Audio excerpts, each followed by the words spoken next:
आज है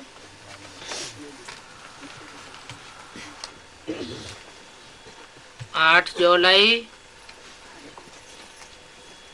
सन 65 का प्रातः क्लास। रिकॉर्ड चला है तू प्यार का सागर है। ओम शांति। यह बाप की महिमा है। क्या बाप की महिमा क्या है? तू प्यार का सागर है। माना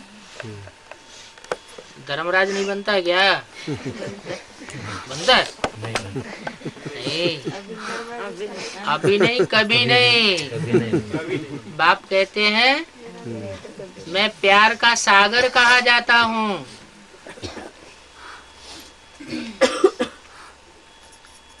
धर्मराज है मेरा लेफ्ट हैंड, फिर राइट हैंड भी। माना धर्मराज अलग है और प्यार का सागर बाप अलग है। तो ये बाप की महिमा है। कौन से संबंध की महिमा बताई? कौन से संबंध की महिमा बताई? बाप के प्यार की महिमा बताई। और बच्चे ही इस बात को जानते हैं। क्या? जो बच्चे हैं वो इस बात को जानते हैं कि बाप प्यार का सागर है। सदगुरु को नहीं बताया, टीचर को नहीं बताया, कौन से संबंध को बताया? जो सुप्रीम बाप है, सुप्रीम पार्ट बजाने वाला है, वो प्यार का सागर है। ये तुम बच्चे ही जानते हो और कोई नहीं जानता। भक्त लोग तो सिर्फ ऐसे ही गीत गाते रहते हैं, ऐसे ही मन बिना अनुभव किए गीत गाते रहते हैं। उन्हें प्रैक्टिकल में ये बात का अनुभव नहीं होता कि प्रैक्टिकल में बाप शरीर में आकर के हमको प्यार के सागर का अनुभूति कराता है। सभी बच्चों को सुख धाम का वर्षा देते हैं।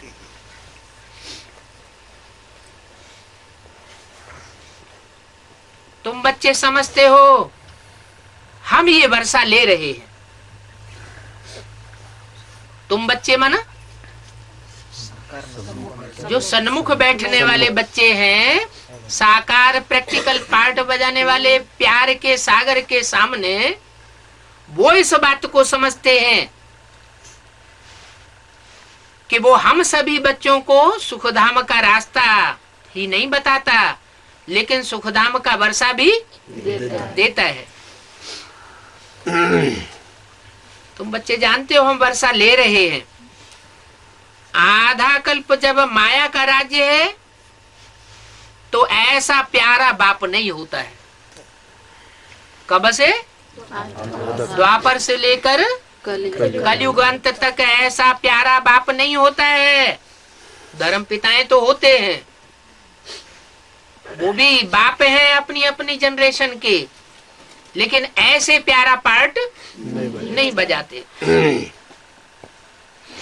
बेहद का बाप प्यार का सागर है। माना जो हद के धर्म पिताएं हैं वो प्यार के सागर नहीं है, लेकिन ये बेहद का बाप प्यार का सागर है। तो प्यार का सागर, सुख का सागर कैसे है ये तुम अभी जानते हो संगम युग में। और किसी युग में ये अनुभूति तुमको नहीं होती है। प्रैक्टिकल में तुम बच्चों को सब कुछ मिल रहा है। किससे? बाप से। जो प्रैक्टिकल में आया हुआ है, उस प्रैक्टिकल बाप से तुम बच्चों को सब कुछ मिल रहा है।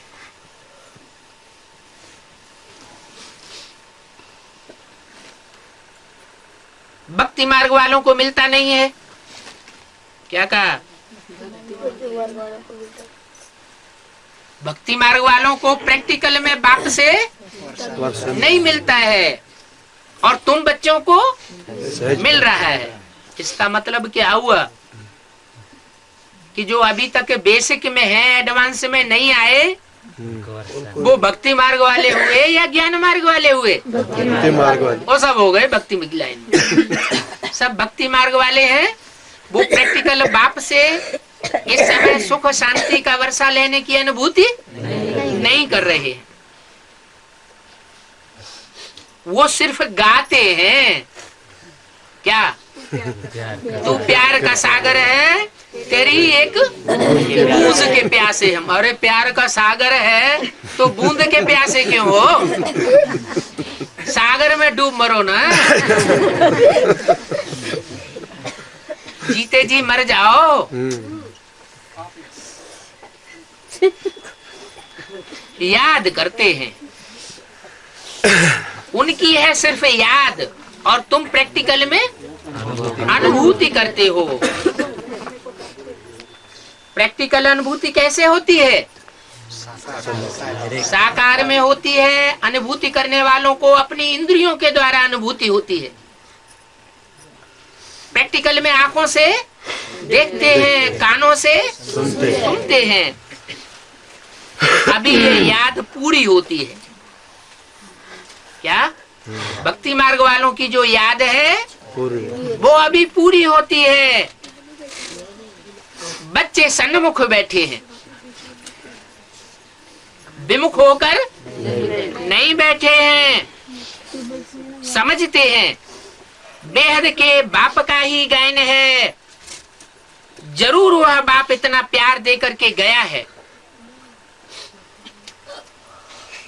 तो लव ऑफ ओसिन गाया जाता है, नहीं तो गायन झूठी बात का नहीं होता। सतयुग में भी हर एक दो को बहुत प्यार करते थे। जानवर का भी आपस में प्यार रहता था। कहाँ? जो नई दुनिया बाप ने रची थी, वो रचयिता बाप इतना ऊंचा है, इतना ऊंचा प्यार देता है कि उसकी रचना में भी वो प्यार 2500 साल तक समाया रहता है। यहाँ तो वह प्यार है नहीं। कहाँ? इस कलयुगी दुनिया में वह प्यार है नहीं। वहां कोई ऐसे जानवर आदि नहीं होते हैं जिनका आपस में प्यार न रहे। कहाँ? सतयुग। तुम बच्चों को भी सिखलाया जाता है, यहाँ प्यार के मास्टर सागर बनेंगे। किसके बच्चे हैं? प्यार के सागर के बच्चे हैं। तो बच्चे भी कैसे होने चाहिए? मास्टर प्यार के सागर बनेंगे तो वह पद तुम्हारा अविनाशी हो जाएगा। राज्य भी करेंगे तो अपनी जो रचना प्रजा है वो भी अनुभूति करेगी कि हमारा राजा प्यार देने वाला है।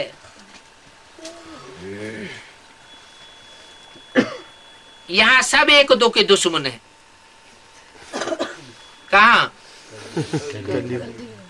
इस दुनिया में सब एक दो के दुश्मन हैं। सबसे दुश्मन हुए हैं जो एक दो को जहर पिलाते हैं।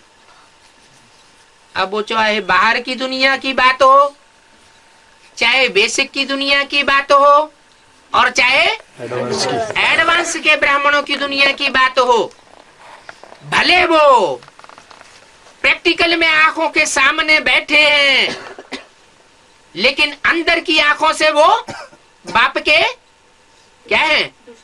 दुश्मन है। क्यों? ऐसे कड़क क्यों बोल दिया? ऐसे कड़क क्यों बोल दिया? अभी तो बोला जो तुम बच्चे सन्मुख बैठे हो वो प्यार ले रहे हो। प्यार के सागर से डायरेक्ट प्यार लेने वाले हो। फिर मुरली में बोला है बाप इन आंखों का लोन लेकर के आए हैं, देखते हैं कि इनमें असुर कौन बैठा है और देवता कौन बैठा है। तो इसका मतलब ये हुआ कि बाप के सन्मुख होते हैं ना, आंखों के सामने तो होते हैं, लेकिन अंदर की आंख बाबा किन बच्चों को देखते हैं? हाँ, आत्म की स्टेज में रहने वाले बच्चों को देखते हैं, जो बाप के सहयोगी हैं, वाइब्रेशन को खराब करने वाले नहीं हैं। तो सबसे बड़े दुश्मन वो हैं जो एक दो को जहर पिलाते हैं, क्योंकि रावण राज्य है। जहर कब तक पिलाते हैं? रावण। अगर अपने को रावण राज्य में समझते हैं तो जहर पिलाते हैं। अगर ये समझे कि राम बाप हमारा आया हुआ है और हम उसके बच्चे भाई बहन बन चुके हैं, सब क्या है हमारे भाई बहन हैं, तो दृष्टि ही बदल जाती है।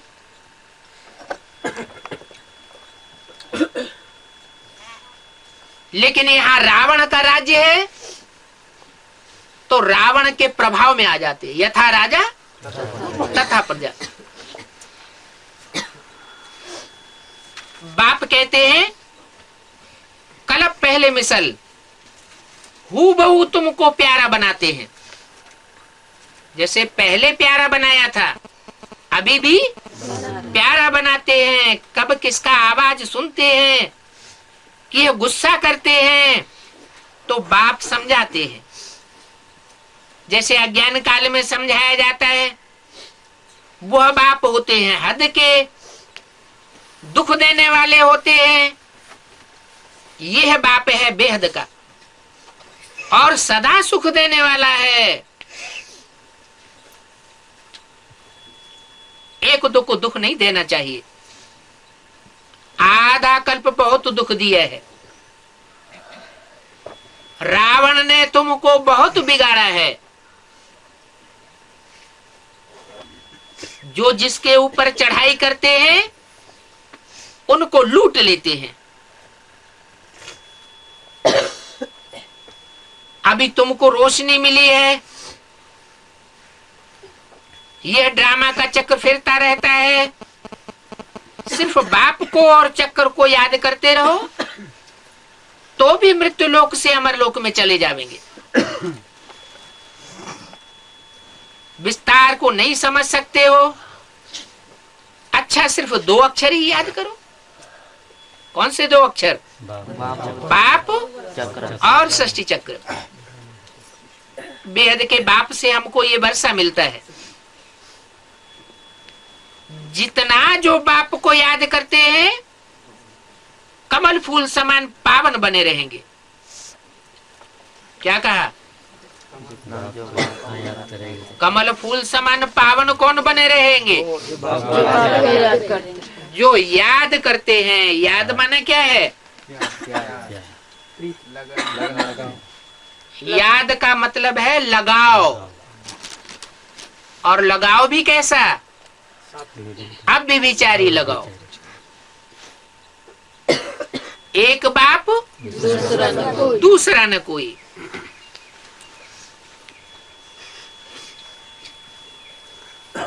कमल फूल के समान प्यारे रहेंगे, विकारों पर जीत पावेंगे। विकार भी अनेक प्रकार के हैं। श्रीमत पर न चलना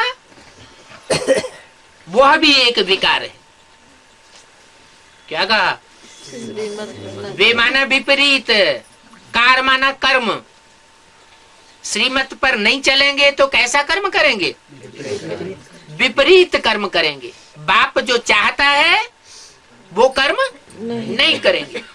श्रीमत पर नहीं चलेंगे तो या तो अपनी मत पर चलेंगे,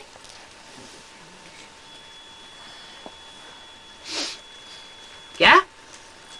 या तो अपनी मत पर चलेंगे। हमने ऐसा फैसला कर लिया है, हम ऐसा करेंगे, या फिर परमत पर चलेंगे।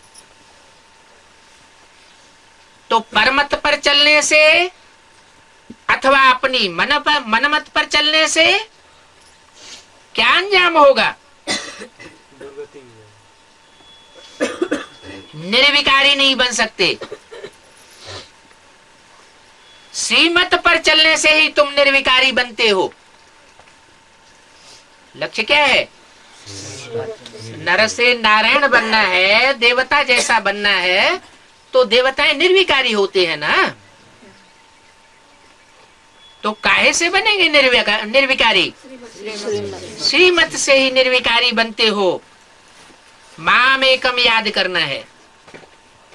क्या? माम एकम। क्यों? एक को याद करना है। ब्रह्मा को याद कर लें तो क्या होगा?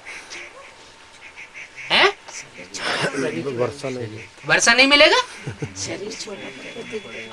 अम्मा को तो सभी याद कर लेते हैं, थोड़ा बहुत इतनी पालना मिलती है, तो अम्मा याद नहीं आती तो वर्षा मिलने कंडम हो जाएगा।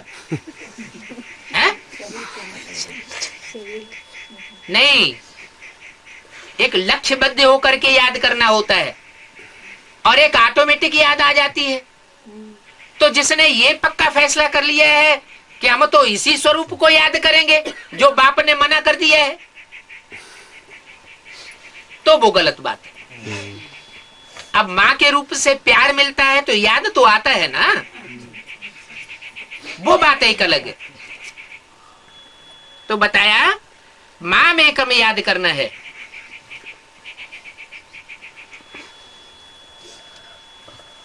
और कोई को भी याद नहीं करना है, एक के अलावा बाकी और किसी को याद नहीं करना है। कितना भी प्यारा हो, कितना भी अच्छा हो, कितना भी दुनियावी नजर में श्रेष्ठ हो, लेकिन और किसी को याद नहीं करना है। बाप इन द्वारा कहते हैं। किन द्वारा?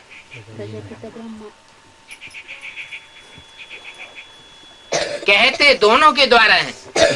ब्रह्मा के द्वारा भी कहते हैं और प्रजापिता के द्वारा भी कहते हैं, लेकिन याद सिर्फ बाप को करना है। याद 2 और 4 को नहीं करना है। तो बाप इन द्वारा कहते हैं, बच्चों मैं आया हुआ हूं। क्या? ऐसे नहीं कि 69 में मैं चला गया या गुलजार दादी के तन में आता हूं और 4-6 महीने के लिए चला जाता हूं। बाप कहते हैं, बच्चे मैं आया हुआ हूं और सबको ले जाने वाला हूं। ऐसे खाली हाथ जाने वाला नहीं हूं, सबको ले जाने वाला हूं। हर एक धर्म में नंबरवार स्टेट्स हैं। ओ स्टेटस, हर एक धर्म के नंबरवार स्टेटस हैं। तो नंबरवार ले जाने वाला हूं। पोप का कितना मान होता है? पोप कौन होता है? क्रिश्चियंस का जो हेड है उसका नाम होता है पोप। नाम क्या रख दिया? पोप। भारतवर्ष में पोप लीला बहुत प्रसिद्ध है। पोप माना खोखली।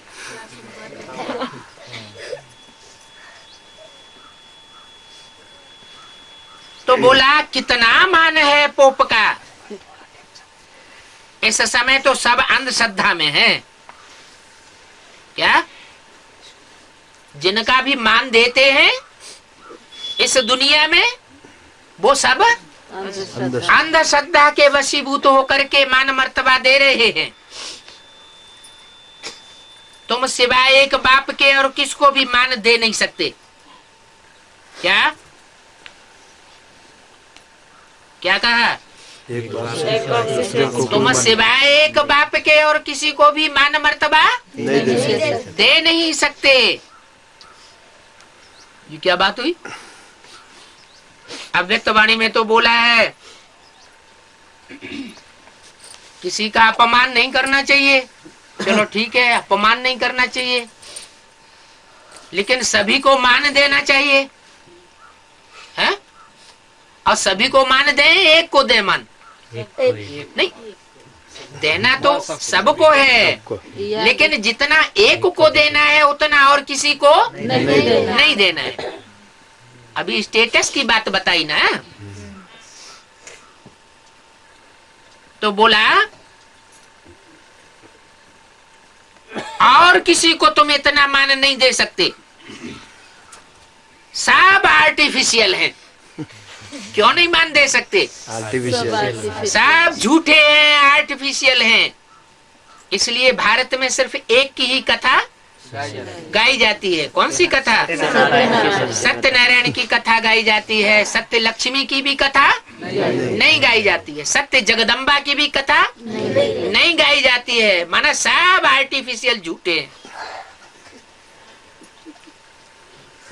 इस समय सब पूर्व जन्म लेते लेते पतित बने हुए हैं, और पतित बनना ही है।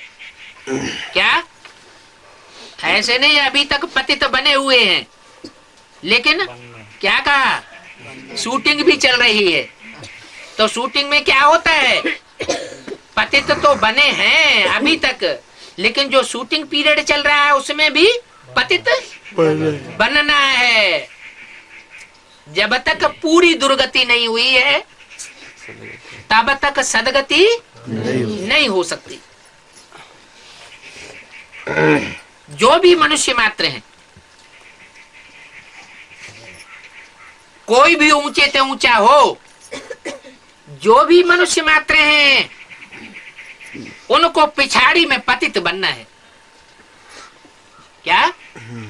पावन होने से पहले जो अंतिम पिछाड़ी का पीरियड होगा उनका, उसमें उनको पतित बनना है। पतित पावन नाम कहते हैं, परंतु डिटेल में समझाते नहीं हैं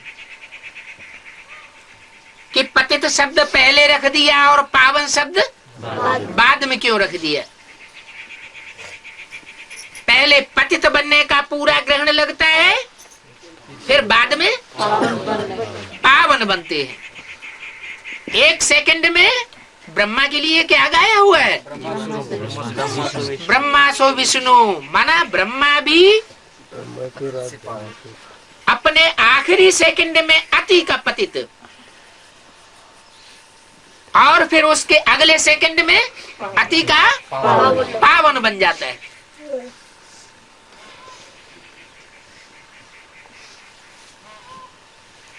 पतित पावन नाम कहते हैं, तो डिटेल में समझना चाहिए ना। यह पतितों की दुनिया है, तो उनका क्या मान है? किनका है? पतितों का क्या मान है? जैसे पोप है, फर्स्ट सेकंड थर्ड चलते चले आए हैं। Pope number first, pope number second, pope number third.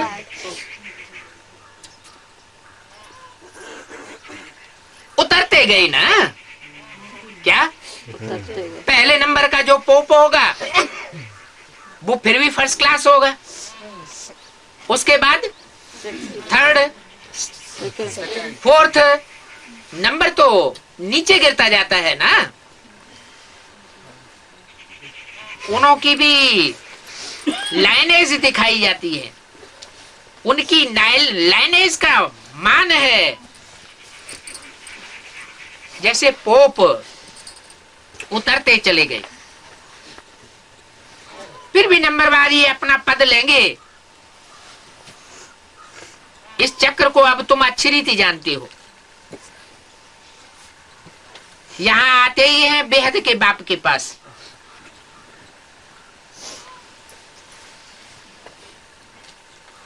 यहाँ आते हैं तो किसके पास आते हैं? कि हद के किसी व्यक्ति से मिलने आते हैं? हद के किसी व्यक्ति से, पोपाद से मिलने के लिए नहीं आते हैं। यहाँ आते ही हैं बाप के पास। उस बाप के पास आते हैं जिससे सुख शांति का वर्षा लेना है। वर्षा तो लेना है और याद भी एक को करना है, लेकिन एक शर्त लगा दी। क्या है? हाँ, एक के सिवाय दूसरे को नहीं याद करना है, लेकिन एक शर्त लगा दी, माँ के बगैर वर्षा नहीं मिल सकता। वर्षा मैं डायरेक्ट अपने हाथ से नहीं दूंगा।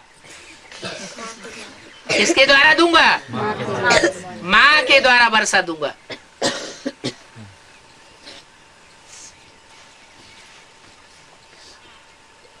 सुख शांति का वर्षा इसके द्वारा, माँ के द्वारा दूंगा।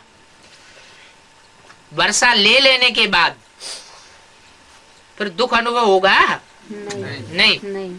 इसका मतलब है कि वर्षा माँ के द्वारा देने से पहले सारी सजाओं का हिसाब किताब चुकतू होगा। और मैं प्यार का सागर हूं। ये क्या बात हुई? मैं प्यार का सागर हूं। जो प्यार देता है उसको सारी दुनिया याद करती है। तो मुझे एक को याद करना है, किसी दूसरे को याद नहीं करना है। लेकिन वर्षा माँ के द्वारा मिलना है। कब मिलना है? वो तब मिलना है जब माताएं संहारी पार्ट बजाती हैं। असुर संहारिणी। माताओं में भी मुख्य माता कौन? जगदम्बा। इसलिए शर्त रखी हुई है दुनिया में, द्वापर कलयुग की दुनिया में, रावण राज्य में सबसे जास्ती दुखी किसको किया है? माताओं को। तो माताओं को बाप आकर के मर्तबा देते हैं क्या? कि इनकी डंडे से अच्छी तरह पिटाई करो और पिटाई करने के बाद फिर नंबरवार मर्तबा इनको दे दो। तो ये शर्त है क्या? कि वर्षा माँ के द्वारा देते हैं। माँ के बगैर तो वर्षा मिल नहीं सकता। तो भी बाप कहते हैं, क्या कहते हैं? माँ के द्वारा वर्षा तो मिलता है तो लट्टू हो जाओ। अम्मा ही अम्मा, जय माता दी। लेकिन इशारा दे दिया क्या? वो माता असुर संहारने का रूप धारण करेगी। भैंसासुर क्या करता है? देवी को अम्मा के रूप में देखता है या घरवाली बनाने के रूप में देखता है? घरवाली बनाना चाहता है। अब तुम सब कन्याएं माताएं हो, जगदम्बा की भुजाएं। माता की भुजा पकड़ ली जाए या उंगली पकड़ ली जाए, कोई बच्चा उंगली पकड़ ले तो क्या कहेगा? मैंने उंगली पकड़ी है या अम्मा को पकड़ा है? अम्मा को पकड़ा है। अम्मा को पकड़ा है। ये थोड़ा ही कहेगा कि मैंने उंगली को पकड़ा है। अगर उंगली पकड़ी तो भी अम्मा को पकड़ा, पूरी बाह पकड़ ली तो भी अम्मा को पकड़ा। तो जो भी भुजाएं हैं वो सब क्या है? किसकी शक्तियां हैं? भैंसासुर की, जिसकी भैंस जैसी बुद्धि बन गई है। शिव की शक्तियां हैं। शिव की शक्ति। और शिव अभी प्यार का सागर बन करके आया हुआ है। क्या बल कोई को थोड़े समय के लिए अनुभव होता है क्या कि अभी हाल इसको गोली से शूट कर दे, इतने दुखी हो जाते हैं। लेकिन लास्ट में उनको पता चलेगा कि बाप जो भी पार्ट बजाता है, जो भी एक्ट करता है, उस सब में बच्चों का कल्याण ही कल्याण समाया हुआ है। तो बोला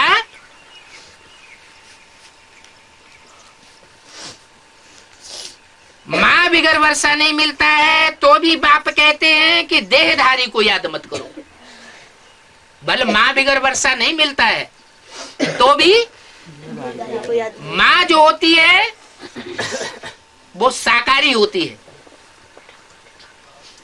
क्या? और बाप निराकारी होता है।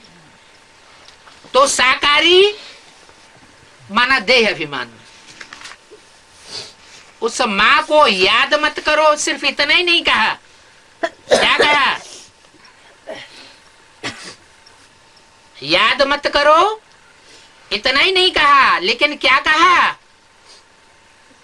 बहुत बड़ी बात कह दी। क्या कह दी? कि उस माँ को माँ के रूप में रिगार्ड दो। क्या? नहीं तो वर्षा नहीं मिलेगा, वर्षा भी नहीं मिलेगा और फिर सजाएं भी खानी पड़ेगी।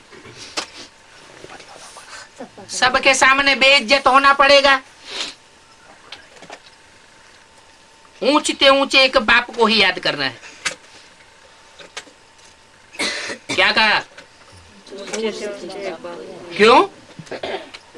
ऊंचते ऊंचे एक बाप को याद न करके ऊंचते ऊंच से जो थोड़ा नीचे नजदीक बैठा हुआ है उसको याद कर ले तो क्या हर्जा होगा? है? उसकी भी सजा खानी पड़ेगी। कितना कड़ा फरमान है। क्या क्या कड़ा फरमान है? किसी को याद नहीं करना है सिवाय एक बाप के। ये बहुत कड़ा फरमान है और इस फरमान पर चलना पड़ेगा। क्या? फरमान पर चलना पड़ेगा। इस बात से बच करके नहीं जा सकते, नहीं तो क्या होगा? सजा खानी पड़ेगी। मैं बच्चों को साथ ले जाने के लिए आया हुआ हूँ, तो ले जाओ ना साथ, अच्छी बात है। यहाँ दुख दर्द की दुनिया में पड़े हैं, लेकिन साथ कैसे ले जाऊंगा? हैं? मच्छरों में सल मरा करके ले जाऊंगा। जैसे मच्छर की कोई वैल्यू नहीं होती है। मच्छर आया बैठा और पट मारा, ऐसी स्थिति बना करके ले जाऊंगा। कोई भी देह अभिमान नहीं रहना चाहिए। कड़ा फरमान है। क्या बच्चे? कौन सा कड़ा फरमान बताया? माम एकम याद करो। देहधारी को याद किया तो उसकी याद से फिर तुमको पुनर्जन्म लेना पड़ेगा। क्या कहा? याद से कोई भी देहधारी को याद करेंगे तो पुनर्जन्म लेना पड़ेगा। बेसिक नॉलेज में क्या दिखाया है? ब्रह्मा को जिन्होंने याद किया वो शरीर छोड़ते जा रहे हैं कि नहीं? छोड़ते जा रहे हैं। तो प्रैक्टिकल में देख भी रहे हैं और बाप बता भी रहे हैं कि कोई भी देहधारी को याद किया सिवाय एक बाप के तो अंजाम क्या होगा? शरीर छोड़ना पड़ेगा।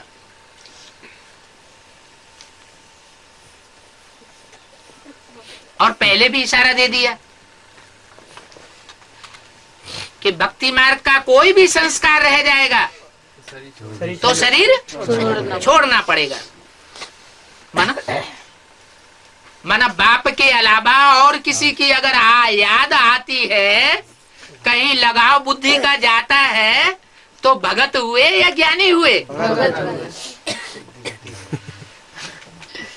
तब तक शरीर छोड़ने वालों की लिस्ट में ही अपने को समझना चाहिए।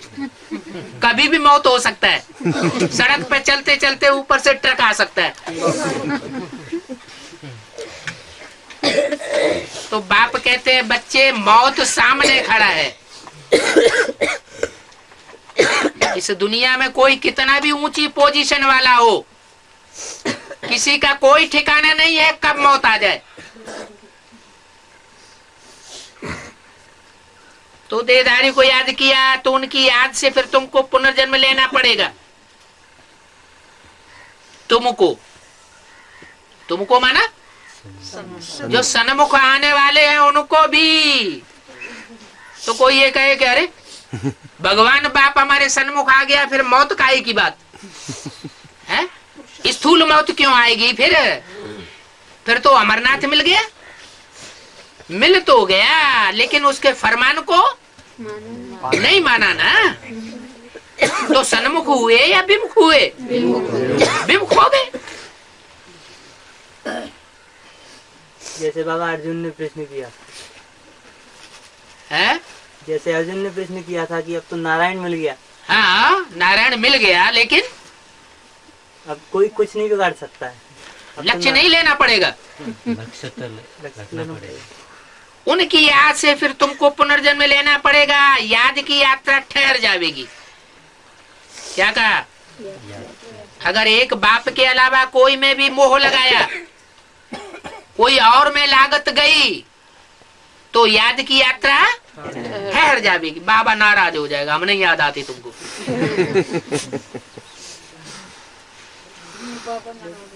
नाराज हो जाता फिर प्यार का सागर नहीं रहता है। बच्चे विमुख हो जाते हैं। बच्चे विमुख हो जाते हैं, बाप तो फिर भी प्यार करता ही है। तो बोला विकर्म विनाश नहीं होंगे, फिर याद की यात्रा ठहर जाएगी, बहुत घाटा पड़ जाएगा। धंधे से फायदा भी होता है और धंधे में घाटा भी होता है। ये भी हमारा याद का धंधा है। इस धंधे में अगर श्रीमत पूर्वक चलेंगे तो फायदा ही फायदा है। सहज राजयोग है, कोई प्रकार की कठिनाई नहीं है। इसलिए बाप पूछते हैं, हेवनली गॉड फादर आया हुआ है, स्वर्ग का रचयिता, तो फिर नरक में क्यों बैठे हैं? है? अरबपति का बच्चा हो, फिर पैसे पैसे के लिए मोहताज क्यों होना चाहिए? होगा क्या? नहीं होगा। तो हेवनली गॉड फादर स्वर्ग का रचयिता आया हुआ है। अगर फिर भी कोई अपने को नरक में दुख में महसूस करता है तो इसका मतलब क्या हुआ? कनेक्शन टूटा हुआ है। जरूर कोई विमुख होकर के चल रहा है, श्रीमत के बरखिलाफ चल रहा है।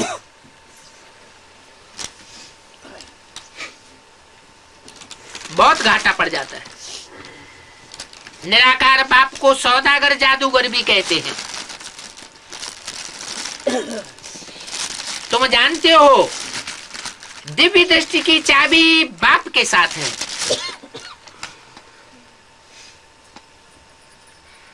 दिव्य दृष्टि सिवाय बाप के और कोई नहीं दे सकता। अच्छा, कुछ भी देखा, कृष्ण का दीदार किया, साक्षात्कार होते हैं ना, यज्ञ के आदि में भी हुए। कृष्ण का दीदार किया, इससे फायदा क्या हुआ?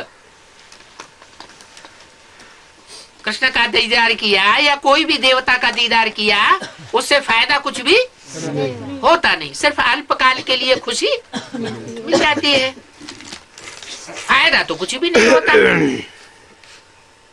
ये तो ड्रामा का चक्र को जानना पढ़ाई है ना। जितना बाप को याद करेंगे और चक्र को फिराएंगे तो ऊंच पद पावेंगे। अभी तुम हमारे बच्चे बने हो क्या? अभी तुम हमारे अभी तक तो रावण के बच्चे थे, अभी तुम हमारे बच्चे बने हो। याद आता है ना? क्या क्या याद आता है? वर्षा है? वर्षा। अरे कि हम बाप के बच्चे बने हैं कि भूल जाता है घड़ी घड़ी? याद आता है, है? याद आता है। और दृष्टि जब चलायमान होती है, बाप कहते हैं 10, 20, 50 भूले हैं दृष्टि की विकृति की रोज करते होंगे, तो उस समय याद आता है कि भूल जाता है? हैं? उस समय भूल जाता है।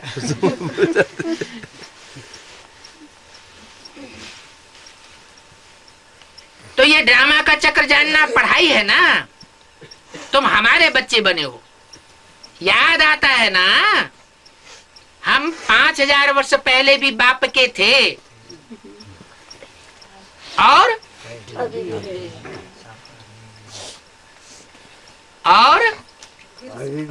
भी मिले हैं। यज्ञ के आदि में भी बाप के थे,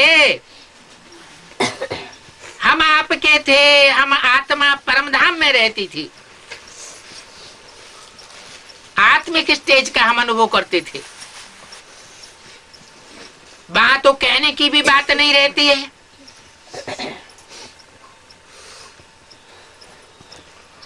ड्रामा लगातार चलता रहता है, जैसे एक तार में दिखाते हैं खिलौना होता है,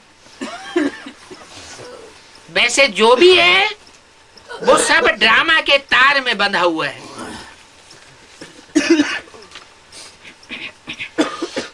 8/7/65 की मुरली का दूसरा पेज। सब तार में बंधा हुआ है, तार ऊपर नीचे होता रहता है, सब उतरते चढ़ते रहते हैं। पहले चढ़ते हैं फिर उतरने लग पड़ते हैं। तुम जानते हो अभी हमारी चढ़ती कला है? चढ़ती कला है या बीच बीच में उतरती कला भी होती रहती है? तो टाइम वेस्ट हो जाएगा ना। जो टाइम वेस्ट नहीं करेंगे, गलियों में नहीं भटकेंगे, उनका नंबर आगे हो जाएगा। तो तुम जानते हो हमारी अब चढ़ती कला है। ज्ञान सागर बाप आया हुआ है। चढ़ती कला कब है? जब बुद्धि में ये बात बैठी हुई हो। क्या? ज्ञान सागर बाप आया हुआ है। सिर्फ साधारण रूप से नहीं, ज्ञान सागर बाप आया हुआ है। बाप कहते हैं बच्चे तुम्हारा बाप आया हुआ है। तुम अगर पाप करने वाले हो है, तुम अगर महापापी की लिस्ट में हो, तो तुम्हारा कौन आया हुआ है? बाप आया हुआ है। ज्ञान सागर बाप आया हुआ है। ज्ञान सागर बाप आया हुआ है माना ज्ञान सागर तो जानता है ना, सब कुछ जानता है ना, सारे तौर तरीके जानता है। चढ़ती कला और उतरती कला को तुम भी जान गए हो, जान तो गए हो। क्या? कि चढ़ती कला कैसे होती है और उतरती कला कैसे होती है? जब बाप को बुद्धि में रखते हैं तो चढ़ती कला होती है, और जब और किसी याद आता है तो उतरती कला। हाँ, श्रीमत पर चलते हैं तो चढ़ती कला, और श्रीमत के बरखिलाफ काम करते हैं तो उतरती कला। तुम भी जानते हो कि चढ़ती उतरती कला कैसे होती है। बाप आकर के पलटा देते हैं। जो उतरती कला में थे 2500 साल से, बाप आकर के पलटा देते हैं। पहले पहले आदि सनातन देवी देवता धर्म, फिर दूसरे दूसरे धर्म आते रहते हैं। पहले किसको पलटाते हैं? आदि सनातन देवी देवता। जो आदि सनातन देवी देवता धर्म के जितने पक्के होंगे उनको पलटाते हैं। स्टेटस है ना। तो बोला दूसरे दूसरे धर्म आगे आते रहते हैं।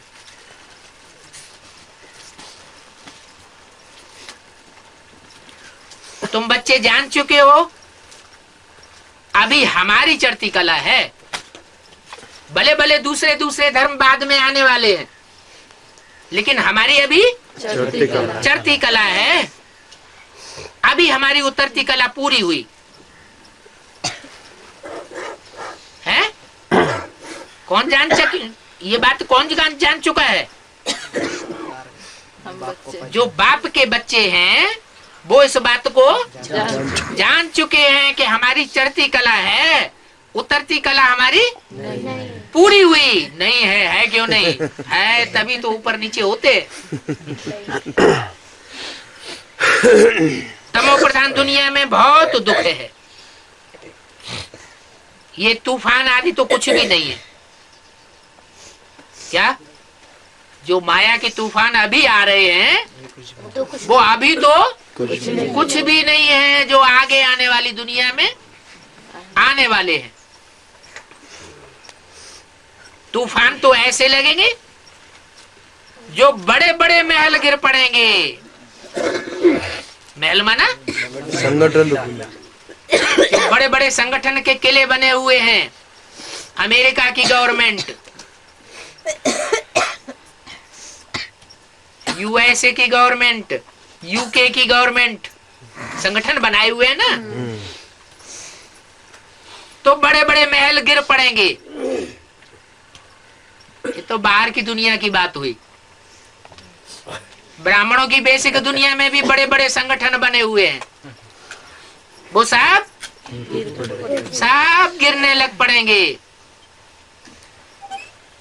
और एडवांस ब्राह्मणों की दुनिया में भी अच्छे अच्छे संगठन बनाए हुए हैं। नंबरवार, अच्छे अच्छे तो नहीं, लेकिन क्या कहेंगे नंबरवार। वो सब चलने लग पड़ेंगे। बहुत दुख का समय आने वाला है, विनाश का समय है।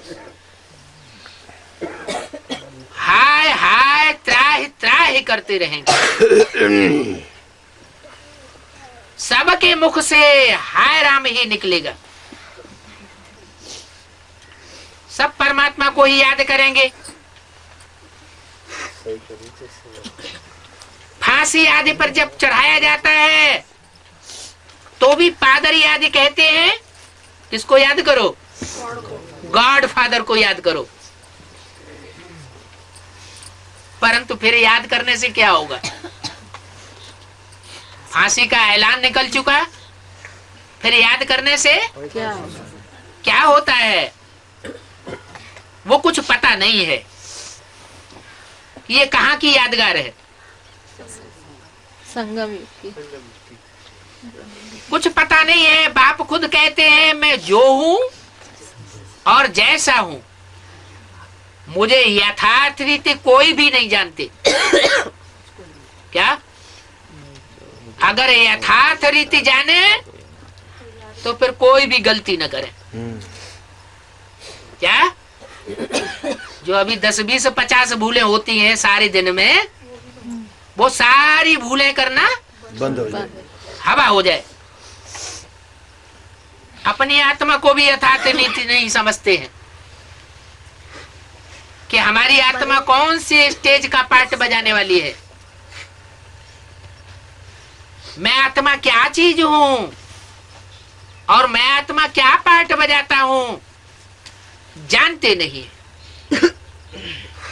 आत्मा है कितनी छोटी और पार्ट कितना बजाती है।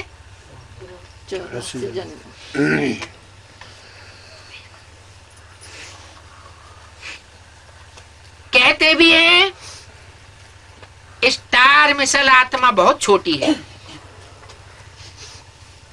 आत्मा का साक्षात्कार भी बहुतों को होता है, बहुत छोटी लाइट है।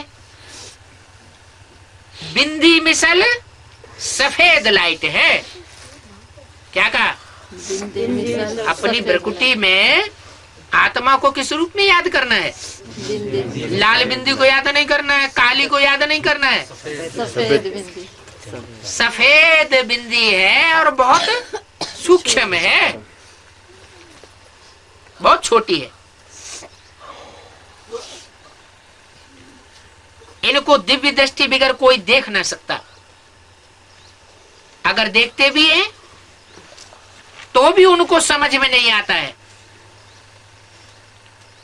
सिवाय ज्ञान के कुछ भी किसी को समझ में नहीं आ सकता। सिर्फ बिंदु आत्मा का साक्षात्कार भी कोई कर ले तो कुछ समझ नहीं सकता। साक्षात्कार तो ढेरों को होते हैं, ये कोई बड़ी बात नहीं है। यहां तुम बुद्धि से समझ सकते हो क्या कि ये ज्योति बिंदु आत्मा किस कैटेगरी की आत्मा है, कहां कहां किस स्थान में कैसा पार्ट बजाने वाली आत्मा है, या मैं आत्मा कैसा पार्ट बजाने वाली आत्मा हूं। अभी तुम ज्ञान से समझ सकते हो। बाप यथार्थ रीति समझाते हैं।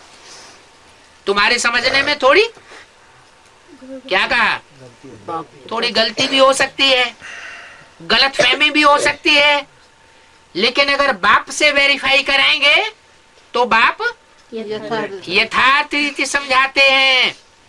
और कोई की बुद्धि में यह बात नहीं है कि हमारी आत्मा में 84 जन्मों का पार्ट नुधा हुआ है। जो ब्राह्मण बच्चे बनते हैं उन्हों को ही बाप समझाते हैं और उन्हों के ही 84 जन्म होते हैं। क्या कहा? 83 जन्म लेने वालों को बाप नहीं समझाते। क्यों? 82 जन्म या 81 जन्म लेने वालों को क्यों नहीं समझाते हैं? आधी बातें मानेंगे और आधी बातें ठुकराए देंगे। प्रैक्टिकल बाप भी उनको समझाने के लिए सामने आया हुआ होगा तो भी उसकी बात को मानेंगे नहीं, मुकाबला करेंगे। मानेंगे फिर भी जिस धर्म में उनको कन्वर्ट होना होगा उसी की बात मानेंगे। इसलिए बोला जो जिस धर्म का होगा वो उसी की बात मानेगा।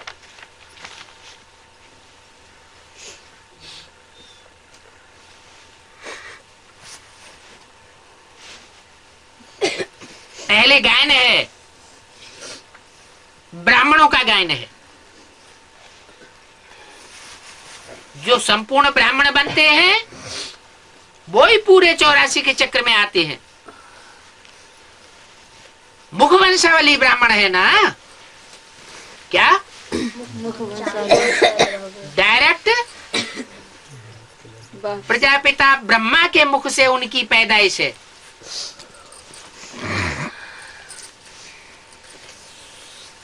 तो मुखवंशावली हुए ना। ये बात और कोई नहीं जानते। क्या क्या बात नहीं जानते कि मुखवंशावली ब्राह्मण और कुखवंशावली ब्राह्मण में क्या अंतर है? बेसिक नॉलेज वाले भी नहीं जानते। क्या मुखवंशावली माना जब मुख से निकली हुई बात है उसको जो माने तो मुखवंशावली, और मुख से निकली हुई बात को न माने, सिर्फ कुख का प्यार ही लेने का मस्ती में चढ़ा हुआ हो तो वो कुख वंशावली हुआ। इसलिए बोला कोई नहीं जानते। ब्रह्मा कुमारियां तो ऑर्डिनरी बात हो गई। क्या कहा? इस बात को समझने में ब्रह्मा कुमारियां भी ऑर्डिनरी बात हो गई, कोई भी नहीं समझते हैं। क्या है? क्या बात कोई नहीं जानते हैं कि ब्रह्मा मुखवंशावली कौन होते हैं और डायरेक्ट और कुखवंशावली कौन होते हैं। कोई भी देह के प्यार के पीछे पागल बने हो और उसके आधार पर ब्राह्मण जीवन बिता रहे हो, चाहे वो ब्रह्मा की देह हो चाहे किसी ब्रह्मा कुमारी की देह हो, तो उनको कुखवंशावली कहेंगे या ब्रह्मा मुखवंशावली कहेंगे? ब्रह्मा है, बिना समझे बोल देता है, मेरे मुंह से निकल गया मुंह से, कोई बात नहीं।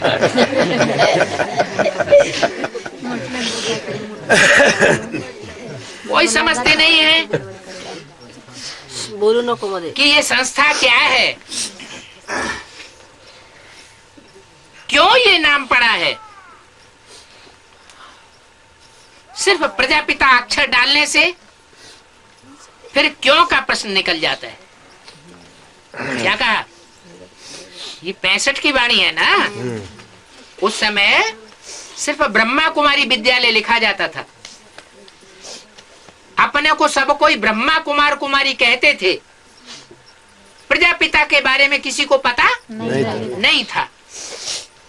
लेकिन जब 65 में मम्मा ने शरीर छोड़ दिया, उसके बाद बाबा जोर शोर से बोलने लगे। क्या? कि बच्चे सिर्फ ब्रह्मा कुमारी अम्मा कुमारी अम्मा कुमारी अम्मा का बच्चा हूँ, अम्मा का कुमार हूँ, कुमारी हूँ, ये रट्टा लगाना छोड़ो। इससे लोगों को गलत फहमी हो जाएगी कि अपनी अम्मा का ही नाम बार बार क्यों लेता है, बाप का नाम क्यों नहीं लेता। लोगों को शक पैदा हो जाएगा कहीं ये रंडी पुत्र तो नहीं।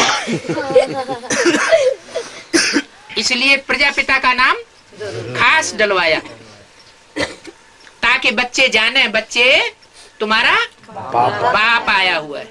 नहीं तो क्या होता है, अम्मा तो प्यार देती है, तो अम्मा के प्यार में जो खास आसुरी बच्चे होते हैं वो क्या करते हैं? उस प्यार का नाजायज फायदा उठाते हैं। तो कहा कोई भी समझते नहीं है ये संस्था क्या है, क्यों ये नाम पड़ा है। क्या नाम? प्रजापिता ब्रह्मा कुमारी ईश्वरी विश्वविद्यालय। तो प्रजापिता अक्षर सिर्फ डालने से क्यों का प्रश्न निकल जाएगा। तुम कह सकते हो शिव बाबा के बच्चे हम सब भाई भाई हैं, एक माँ बाप की औलाद है।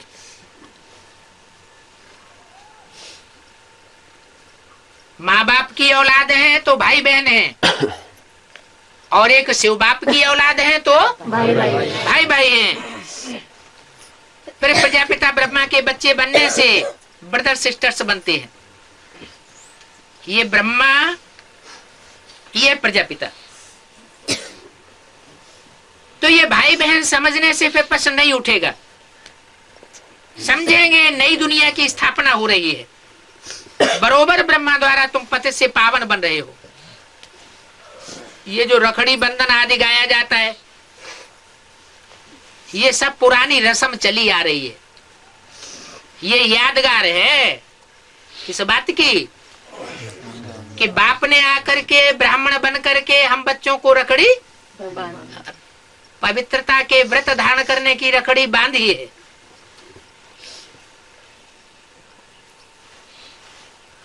तो तुम बच्चे अभी बरोबर पति से पावन बन रहे हो। अभी तुम अर्थ को समझते हो। किस अर्थ को? कि जो कलाई में धागा बांधा जाता है, उस धागा बांधने का कोई स्थूल अर्थ नहीं है। ये बुद्ध रूपी हाथ बाप आकर के ब्राह्मण बन करके हम बच्चों का बुद्ध रूपी हाथ में धागा बांध रहे हैं। जो भी यादगार है सबका तुमको इस समय ज्ञान मिलता है।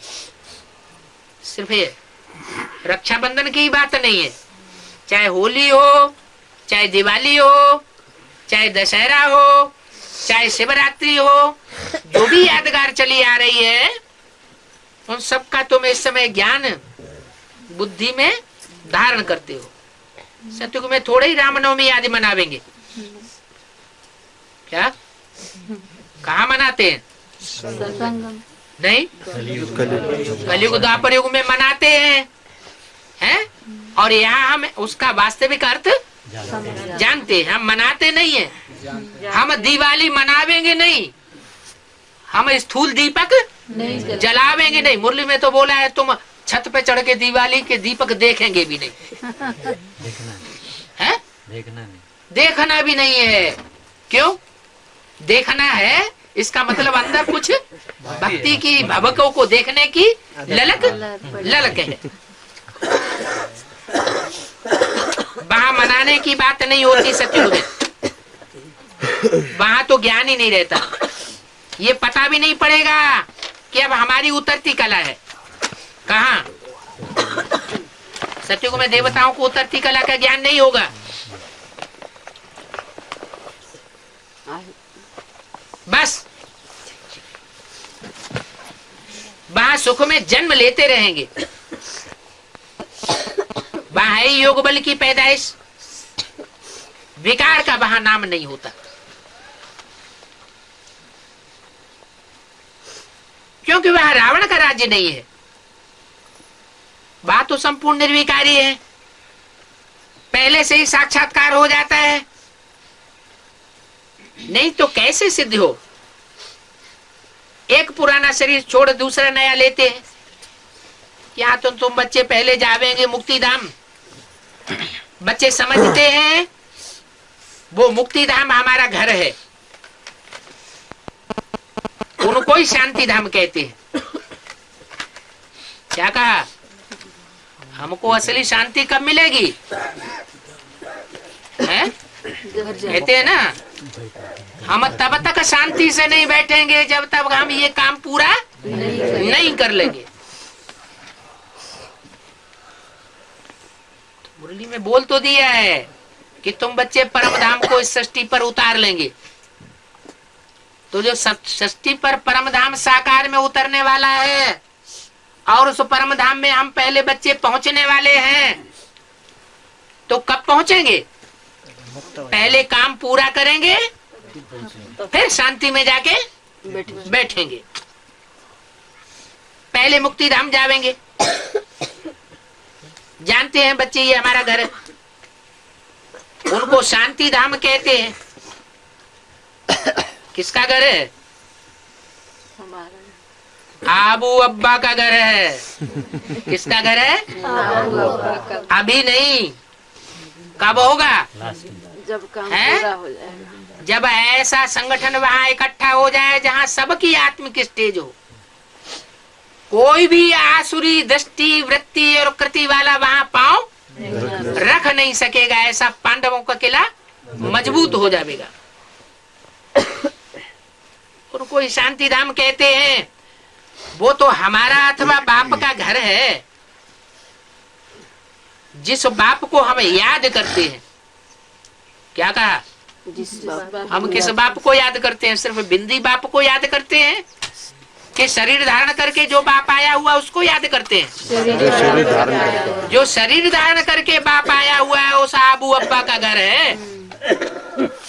काम पूरा करके हम सबको कहाँ चलना है? उस परम धाम चलना है। ऊपर वाले परम धाम में या इस सृष्टि में जो उतरा हुआ परम धाम होगा वहाँ?